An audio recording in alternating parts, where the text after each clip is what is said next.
One of the things about touring that I advise you aspiring talents, this could save your life. I saved the life of 450 people because of this lesson. So I hope that you pay attention to this very serious and important lesson about touring. Whenever you're on the road and you're going to these clubs and venues that you've never been before, people you don't even know, you know nothing, in other words, about the gig that you're about to play at. Take a look at the fire exits. Know where they are. Know where the options to leaving a club or a showroom are. We know in our past history in America that some of the greatest tragedies, the worst of the worst, were in nightclubs and showrooms and hotels and buildings that you've never been in before. So this story of the Magic of Polynesia and the fire, which has never been told before, as I mentioned earlier, is that story about how, because I was prepared. And why was I prepared and the employees who worked there weren't? Because of my experiences in touring and traveling and having been a part of fires in a room. And so those lessons taught me about being prepared. And so the story I'm about to tell you is true. No one knows about it except my very close friends. It's very shocking. I almost died. This is how it starts.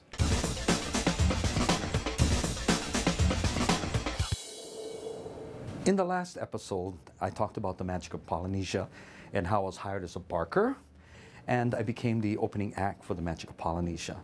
Well, in the year and a half that I've been there, I never, ever exit the front door. There's an entrance cave up on the 3rd floor. You go through the cave and you come into this theater. It's amazing. I never do that. I always exit the stage from the back. I go out to the back side, to the side door. No one sees me exiting, right? No one. But this one night, the only night ever did I jump off the stage and go out the front door. The only time. So I'm talking to the maitre d' outside the door, and back then we had beepers that, you know, hooked onto your belt pants, and it went beep, beep, beep, beep, beep, right? Beepers. He looked at it and he said to me, "There's a fire inside the Magic showroom." And I looked at him and I said, "There's no fire. I just jumped off the stage. Everything's fine." He said, "No, there's a fire." We looked at each other and we ran into the tunnel, into the showroom, and there it was. The lights were completely off because the show was starting. They turned off all the lights, so it's pitch black. But above the front of the stage, as you can see here in this example, the pyrotechnics, the explosion, something went wrong, and the curtains caught on fire up above on the top of the stage. And it was catching on fire very fast. And I could see it, just really going. The people in the audience thought that that was part of the show, but it wasn't. I knew that. I quickly jumped on the stage. One of the crew, the backstage crew, the magic assistants, was trying to put the fire out with a fire extinguisher, pointing it up, but the fire was about 25 feet up in the air, something like that. So the fire extinguisher could not reach the fire. When it ran out, he ran to get another one, but it was useless because the fire was too high. And because I'd been there before, my experiences, I didn't panic. All the waiters, all the employees, everybody was standing there staring at the fire, not moving, not getting the people out, nothing. I started yelling at the waiters because I knew their names, telling them to sit people down, get them up. And I yelled at the light man way at the back of the room up on the 2nd level. His name was Chris, and I yelled to Chris to turn on the house lights. When he turned on that house lights, that's when you could see the smoke pouring up from the upper ceiling, following that ceiling, coming across. Thick, huge smoke. That's when the people knew this was not part of the show and they were in serious trouble. There were 450 plus people in that room, standing room only, and there was only one exit out. There are actually other exits, but no one was aware of those. But the customers only knew the front door. But to avoid a bottleneck, panic, I started yelling at the waiters to sit them down and directed people out. Your table, go. go, go, go. And the people started to get up. And as the smoke was going along the top of the ceiling, it was getting thicker, black. It was very threatening. And it hit the back wall and started to come down. And that's when people really started to panic. But I stayed in control of that crowd, telling the waiters which tables to get out. I cleared out the room in about, I would say, 5, 6, 7 minutes. It takes about half hour to get everybody into the showroom and seated. That's because of assigned seating. But in getting them out, because I got them up orderly, we got everybody out.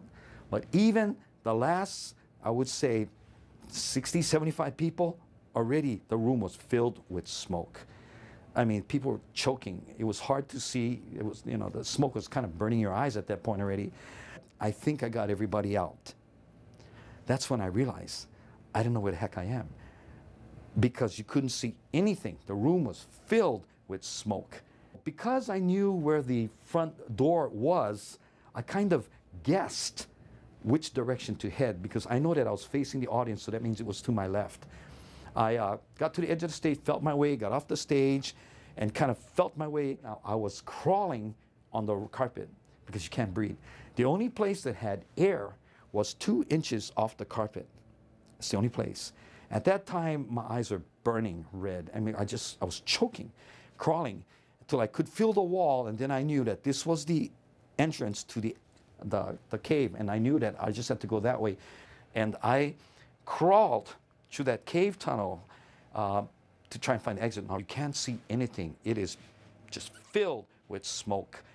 And I'm crawling and trying to breathe that 1-2 inches of oxygen on the bottom of the carpet. I thought I was going to die. That's how bad it was, because I couldn't breathe. But as I got closer to the front entrance, the light from the outside was coming through the smoke. And that's when I knew I made it, because I knew where the exit was now. I stood up, and here's the thing. I come walking out, and all this smoke pouring behind me. 3 firemen standing about maybe 10 feet away from me with their water hoses ready to go in their shock, looked at me and said, "Is there anybody else in there?" And I said, "No, sir. I got them all out." And I continued to walk. And they were staring at me like they couldn't believe that somebody walked out of that. Had any number of 50 to 200 people die, it would have been the worst disaster in tourism history in Hawaii, the worst. It would have left a scar for decades. But I prevented that. And that's the training that I've had up in the mainland. And growing up on the streets in Hawaii, you know, being in dangerous situations, enough times to where you don't panic anymore. You just use the common sense and get yourself out of these dangerous situations. The reason why nobody knows is because when I went downstairs in the fire trucks, there was this huge commotion going on. John came up to me and told me to keep my mouth shut and don't talk to the media. And that's why nobody knows. The next time that you walk into a gig, make sure, it only takes a minute to walk around. Know where the bathroom is. What are the different exits that you can get out in case of a disaster? Because what kills people is bottlenecking, where the crowd is all cramming to get out of one space. And that's where they find all the dead bodies piled up in front of the doors that were chained, or at the exits where too many people trying to get out one time and they clog up the exit. So I'm alive, and now you know the story. Hey, sometimes when it comes to saving lives, it's not about getting credit. We do things in life, yeah, because we love people and we love to do it. And sometimes we do it because we're the only ones. Thank you for watching Brown Bags to Stardom.